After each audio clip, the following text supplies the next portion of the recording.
ఈరోజు ఆంధ్రప్రదేశ్ 9వ తరగతి సాంఘిక శాస్త్రం హిస్టరీ పాఠ్య పుస్తకంలో 4వ పాఠానికి సంబంధించిన ముఖ్యాంశాలు చూద్దాం. 4వ పాఠం అటవీ సమాజం వలసవాదం. ఇందులో 169 నుంచి 175 పేజీ వరకు ప్రజల జీవితాలు ఎలా ప్రభావితం అయ్యాయి, మంచి అడవి ఎలా ఉండాలనే అంశంపై అటవీ అధికారులకు గ్రామస్తులకు భిన్న అభిప్రాయాలు ఉన్నాయి. ఇంధనం, పశుగ్రాసం, ఆకులు వంటి విభిన్న అవసరాలు తీర్చడానికి జాతుల మిశ్రమంతో కూడిన అడవులను ఎవరు కోరుకున్నారంటే గ్రామస్తులు. మంచి అడవి ఎలా ఉండాలనే అంశంపై అటవీ అధికారులకు గ్రామస్తులకు భిన్న అభిప్రాయాలు ఉన్నాయి. ఇంధనం, పశుగ్రాసం, ఆకులు వంటి విభిన్న అవసరాలు తీర్చడానికి జాతుల మిశ్రమంతో కూడిన అడవులను ఎవరు కోరుకున్నారంటే గ్రామస్తులు కోరుకున్నారు. అయితే మరోవైపు ఎవరు ఓడల రైల్వేల నిర్మాణానికి చెట్లు కావాలనుకున్నారంటే అటవీ అధికారులు. మరోవైపు ఎవరు ఓడల రైల్వేల నిర్మాణానికి చెట్లు కావాలనుకున్నారు అటవీ అధికారులు. గ్రామస్తులు తెల్లవారకు ముందే నిద్రలేచి అడవి నేలపై పడిన ఏ పూలను సేకరించడానికి అడవికి వెళ్తారంటే మహువా పూలను. గ్రామస్తులు తెల్లవారకు ముందే నిద్రలేచి అడవి నేలపై పడిన ఏ పూలను సేకరించడానికి అడవికి వెళ్తారంటే మహువా పూలను. ఏ చెట్లు విలువైనవంటే మహువా చెట్లు. ఏ చెట్లు విలువైనవంటే మహువా చెట్లు. ఏ పువ్వులను తినవచ్చు లేదా మద్యం తయారు చేయడానికి ఉపయోగించవచ్చు. విత్తనాలను నూనె తయారీకి ఉపయోగించవచ్చు అంటే మహువా పువ్వులను. ఏ పువ్వులను తినవచ్చు లేదా మద్యం తయారు చేయడానికి ఉపయోగించవచ్చు, విత్తనాల నూనె తయారీకి ఉపయోగించవచ్చు అంటే మహువా పువ్వులను. ఎవరు పొడవుగా, నిటారుగా, గట్టి కలుపుని ఇచ్చేవిగా ఉండాలని భావించారు. టేకు, సాల్ వంటి ప్రత్యేక జాతులను ప్రోత్సహించారు, మిగిలినవి నరికివేశారు అటవీ అధికారులు. ఎవరు పొడవుగా, నిటారుగా, గట్టి కలపనిచ్చేవిగా ఉండాలని భావించారు. అడవులు ఇచ్చేవిగా ఉండాలని భావించారు. టేకు, సాల్ వంటి ప్రత్యేక జాతులను ప్రోత్సహించారు, మిగిలినవి నరికివేశారు అటవీ అధికారులు. అటవీ ప్రాంతాల్లో ఎవరు చాలా అవసరాల కోసం వేర్లు, ఆకులు, పండ్లు, దుంపలు వంటి అటవీ ఉత్పత్తులను వాడుతారంటే ప్రజలు. అటవీ ప్రాంతాల్లో ఎవరు చాలా అవసరాల కోసం వేర్లు, ఆకులు, పండ్లు, దుంపలు వంటి అటవీ ఉత్పత్తులను వాడుతారంటే ప్రజలు వాడుతారు.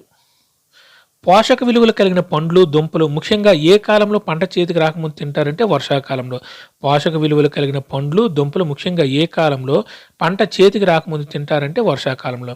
గుల్మాలను వేటిలో వాడుతారంటే ఔషధాలు. అక్కడ అడవి ప్రాంతాల్లో ప్రజలు గుల్మాలను వేటిలో వాడుతారంటే ఔషధాలలో వాడుతారు. ఏ పనిముట్ల తయారీకి కలపను వాడుతారంటే వ్యవసాయ పనిముట్ల తయారీకి కలపను వాడుతారు. ఏ పనిముట్ల తయారీకి అక్కడ కలపను వాడేవారంటే వ్యవసాయ పనిముట్ల తయారీకి. ఏది అద్భుతమైన కంచిగాను బుట్టలు, గొడుగుల తయారీలో ఉపయోగపడుతుందంటే వెదురు. ఏది అద్భుతమైన కంచిగాను బుట్టలు, గొడుగుల తయారీలో ఉపయోగపడుతుందంటే వెదురు. ఒక ఎండిన తొలిచివేసిన ఏ జాతులను మంచినీటి సీసాగా వాడుతారంటే సొరకాయ. ఒక ఎండిన తొలిచివేసిన ఏ జాతులను మంచినీటి సీసాగా వాడుతారంటే సొరకాయ జాతులకు చెందినటిని. అడవులలో ఇంచుమించుగా అన్నీ లభిస్తాయి. వేటితో కుట్టి వాడి పడివేసే విస్తరను, కప్పులను తయారు చేస్తారు ఆకులతో. అడవులలో ఇంచుమించుగా అన్నీ లభిస్తాయి. వేటితో కుట్టి వాడి పడవేసే విస్తరను, కప్పులను తయారు చేస్తారంటే ఆకులతో. ఏ లతను తాళ్ళుగా తయారు చేయడానికి వాడతారంటే సియాడి లేదా బాహినియా వబ్లిన్. ఏ లతను తాళ్ళుగా తయారు చేయడానికి వాడతారంటే సియాడి లేదా బాహినియా వబ్లిన్. ఏ చెట్టు బెరడును కూరగాయలను తురమడానికి వాడతారంటే బూరుగ చెట్టు బెరడును. ఏ చెట్టు బెరడును కూరగాయలను తురుమడానికి వాడతారంటే బూరుగ చెట్టు బెరడును. ఏ చెట్టు కాయల నుండి వంట చేయడానికి, దీపాలను వెలిగించడానికి నూనెని పిండుతారంటే మహువా. ఏ చెట్టు కాయల నుండి వంట చేయడానికి, దీపాలను వెలిగించడానికి నూనెని పిండుతారంటే మహువా. అటవీ వాసులు వారికి ఏ ఆకులను విక్రయించిన ఒక ప్రధాన ఆదాయ వనరు. టెండుటాకులను. అటవీవాసులు వారికి ఏ ఆకులను విక్రయించిన ఒక ప్రధాన ఆదాయ వనరు అంటే టెండుటాకులు. ఒక్కొక్క కట్టలు ఇంచుమించుగా ఎన్ని ఆకులు ఉంటాయంటే 50 ఆకులు ఉంటాయి. ఒక్కొక్క కట్టలో ఇంచుమించుగా ఎన్ని ఆకులు ఉంటాయి అంటే వాళ్ళు కట్టే కట్టలో ఒక్కొక్క దాంట్లో ఎన్ని ఆకులు ఉంటాయంటే 50 కట్టలు ఉంటాయి. ఒక మనిషి ఒక రోజంతా కష్టపడితే ఎన్ని కట్టలను తయారు చేయవచ్చు. పిల్లలు, స్త్రీలు, వృద్ధులు కూడా సేకరిస్తారంటే 100 కట్టలను. ఒక మనిషి ఒక రోజంతా కష్టపడితే ఎన్ని కట్టలను తయారు చేయవచ్చు. పిల్లలు, స్త్రీలు కూడా, వృద్ధులు కూడా ఇవి సేకరిస్తారంటే ఒక మనిషి రోజంతా కష్టపడితే 100 కట్టలను తయారు చేయవచ్చు. ఒక్కొక్క కట్టలో ఎన్ని ఆకులు ఉంటాయంటే 50 ఆకులు ఉంటాయి. ఏ చట్టం వల్ల దేశంలోని గ్రామస్తులందరూ తీవ్ర ఇబ్బందులకు గురయ్యారంటే అటవీ చట్టం. ఏ చట్టం వల్ల దేశంలోని గ్రామస్తులందరూ తీవ్ర ఇబ్బందులకు గురయ్యారంటే అటవీ చట్టం. ఏ చట్టం ఏర్పడిన తర్వాత వారి నిత్యకృత్యాలైన ఇంటి కొరకు చెట్లను నరకడం, పశువులను మేపడం, పండ్లు, దుంపలు సేకరించడం, వేటాడడం, చేపలు పట్టడం చట్టవిరుద్ధమైందంటే అటవీ చట్టం. ఏ చట్టం ఏర్పడిన తర్వాత వారి నిత్యకృత్యాలైన ఇంటి కొరకు చెట్లను నరకడం, పశువులను మేపడం, పండ్లు, దుంపలు సేకరించడం, వేటాడటం, చేపలు పట్టడం చట్టవిరుద్ధమైందంటే అటవీ చట్టం ఏర్పడిన తర్వాత. ప్రజలు ఇప్పుడు ఎక్కడి నుండి కలపను దొంగిలించవలసి వచ్చింది. వారు కనుక పట్టుబడితే లంచం తీసుకునే ఫారెస్ట్ గార్డుల దయాదాక్షిణ్యాలపై ఆధారపడవలసి వచ్చేదంటే అడవుల ప్రజలు ఇప్పుడు ఎక్కడ నుండి అంటే అడవుల నుండి కడప దొంగిలించవలసి వచ్చింది. ఈ అటవీ చట్టం వచ్చిన తర్వాత వారు కనుక పట్టుబడితే లంచం తీసుకునే ఫారెస్ట్ గార్డుల దయాదాక్షిణ్యాలపై వాళ్ళు ఆధారపడాల్సి వచ్చేది. దీనిని సేకరించే మహిళలు ప్రత్యేకంగా ఆందోళన పడ్డారంటే వంట చెరకును. పోలీస్ కానిస్టేబుల్, ఫారెస్ట్ గార్డులు ఉచితంగా దీనిని పొందడం కొరకు ప్రజలను డిమాండ్ చేస్తూ వేధించడం సర్వసాధారణం అంటే ఆహారం. పోలీస్ కానిస్టేబుల్, ఫారెస్ట్ గార్డులు ఉచితంగా దీనిని పొందడం కొరకు ప్రజలను డిమాండ్ చేస్తూ వేధించడం సర్వసాధారణం అంటే ఆహారం కోసం. అటవీ నియమాలు సాగుని ఎలా ప్రభావితం చేసాయి అంటే అటవీ నియమాలు అంటే అటవీ చట్టం ఏర్పడిన తర్వాత ఆ నియమాలు అటవీ ప్రాంతాల్లో సాగు చేసేవారిని ఎలా ప్రభావితం చేశాయి అనేది ఇప్పుడు చూద్దాం. ఏ వ్యవసాయం నిలిపివేయడం యూరోపియన్ వలసవాదం యొక్క ప్రధాన ప్రభావం? పోడు వ్యవసాయం లేదా స్వీడన్ వ్యవసాయాన్ని. ఏ వ్యవసాయాన్ని నిలిపివేయడం యూరోపియన్ వలసవాదం యొక్క ప్రధాన ప్రభావం అంటే పోడు వ్యవసాయాన్ని లేదా స్వీడన్ వ్యవసాయాన్ని. ఏది ఆసియా, ఆఫ్రికా, దక్షిణ అమెరికాలోని చాలా ప్రాంతాల్లో సాంప్రదాయ వ్యవసాయ విధానం అంటే పోడు వ్యవసాయం లేదా స్వీడన్ వ్యవసాయం.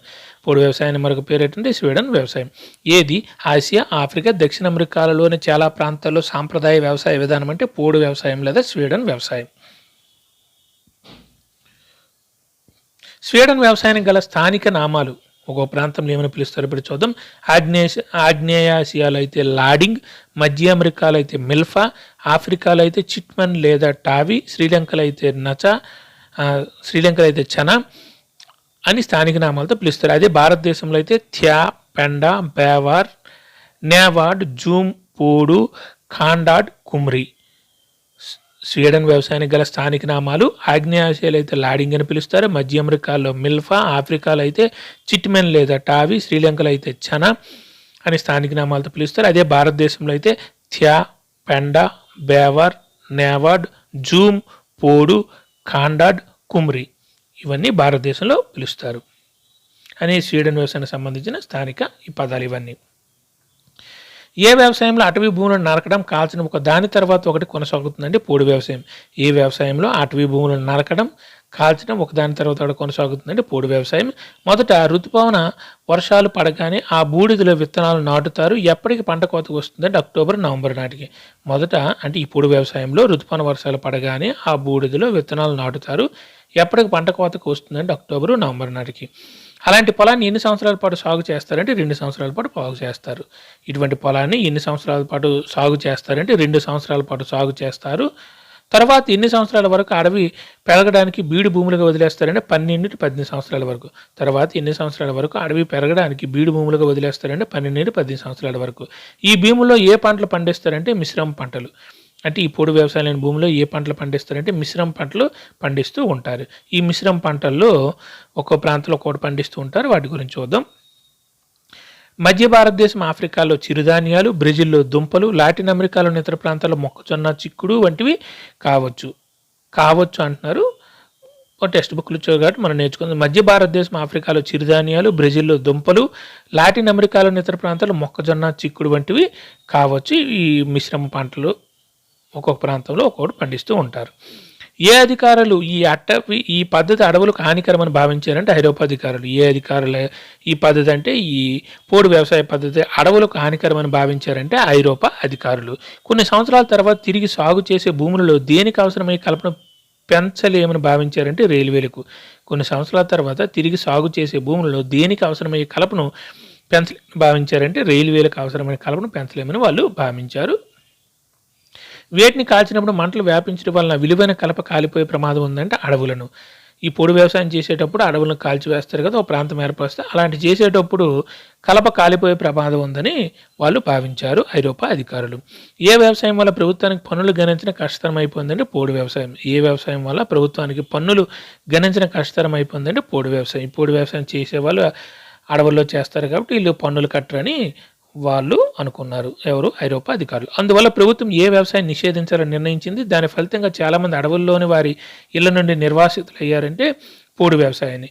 అందువల్ల ప్రభుత్వం ఏ వ్యవసాయాన్ని నిషేధించాలని నిర్ణయించిందంటే పోడు వ్యవసాయాన్ని నిషేధించాలని నిర్ణయించింది. దాని ఫలితంగా చాలామంది అడవుల్లోని వారి ఇళ్ల నుండి నిర్వాసితులు అయ్యారు. చాలామంది బయట ప్రాంతాలకు వెళ్ళిపోయారు. కొంతమంది అక్కడే ఇంకొక వృత్తి చేసుకుంటూ బతికేవారు కూడా. ఈ పోడు వ్యవసాయం ఆపివ్వడం వల్ల. ఏ సాగు విధానంలో స్థానిక రైతులను తాత్కాలికంగా సాగు చేసేందుకు అనుమతిస్తారంటే టాంగ్యా సాగు. ఏ సాగు విధానంలో స్థానిక రైతులను తాత్కాలికంగా సాగు చేసుకునేందుకు అనుమతిస్తారంటే టాంగ్యా సాగు. సాగుదారులు వరి విత్తనాలను నాటుతున్న చిత్రాన్ని బర్మాలోని ధారావాడీలు ఎప్పుడు తీశారంటే 1921. ఇది పటంలో మనం చూడవచ్చు. ఈ పటంలో తీసుకోబడింది.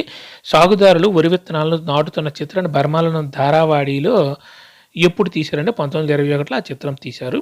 పొడవైన వెదురు బొంగలకు ఇనుపమొన అమర్చిన వాటితో పురుషులు భూమిలో గుంటలు తీస్తారు. ప్రతి గుంటలో స్త్రీలు ఏ విత్తనాలు నాటుతారంటే వరి విత్తనాలు నాటుతారు. పొడవైన వెదురు బొంగలకు ఇనుపమొన అమర్చిన వాటితో పురుషులు భూమిలో గుంటలు చేస్తారు. ప్రతి గుంటలో స్త్రీలు ఏ విత్తనాలను నాటుతారంటే వరి విత్తనాలను నాటుతారు. వరి విత్తనాలు కాదు, ఇంకేమైనా ఆ కాలంలో పండించే పంటలను కూడా నాటుతూ ఉంటారు. ఏ వ్యవసాయంతో కొండవాళ్ళలో ఉన్న అడవుల వ్యర్థాలను తొలగిస్తారు? చెట్లను నరికిన తర్వాత వాటిని కాల్చి బూడిద చేస్తారు. ఆ ప్రాంతాల విత్తనాలు చల్లి వర్షం ద్వారా సాగునీరు అందిస్తారు. పోడు వ్యవసాయంతో. ఏ వ్యవసాయంతో కొండవాళ్ళలో ఉన్న అడవుల వ్యర్థాలను తొలగిస్తారు. చెట్లను నరికిన తర్వాత వాటిని కాల్చి బూడిద చేస్తారు. ఆ ప్రాంతంలో విత్తనాలు చల్లి వర్షం ద్వారా సాగునీరు అందిస్తారంటే పోడు వ్యవసాయంతో. Thank you.